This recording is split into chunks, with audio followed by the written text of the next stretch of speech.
এখন আমি প্রায় রেডি হয়েই গেছি অফিস যাওয়ার জন্য। আজ অনেক দিন পর একটা লং ভিডিও পোস্ট করছি।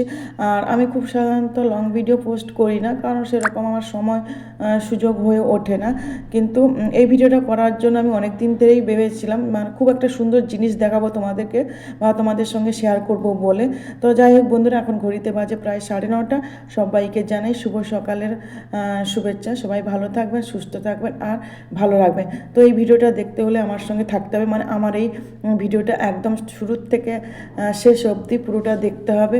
তো আমার সঙ্গে থাকো আর ভিডিওটা শেষ অবধি দেখো। আশা করি সবাইয়ের খুব ভালো লাগবে। তো আমি চলে এলাম আমাদের ছাদে। তো তোমরা এখন বুঝতে পেরেছো কোন জিনিসটা দেখানোর জন্য। হ্যাঁ, এই ফুল গাছটা দেখানোর জন্যই আমি এই ভিডিওটা করেছি স্পেশালি। আর ফুল গাছটা এত সুন্দর লেগেছে, আর ওর ওপরে শীতের রোদটা পড়ার জন্য ভীষণ সুন্দর লেগেছে। তো এর আগেই দেখেছো, আমি এর আগের সপ্তাহে বোধহয় আমি কয়েকটা রিলস এখান থেকে করেছি। তো যাই হোক বন্ধুরা, আমার তো খুব সুন্দর লেগেছে। তোমাদের কীরকম লেগেছে অবশ্যই করে কমেন্ট করে জানিও।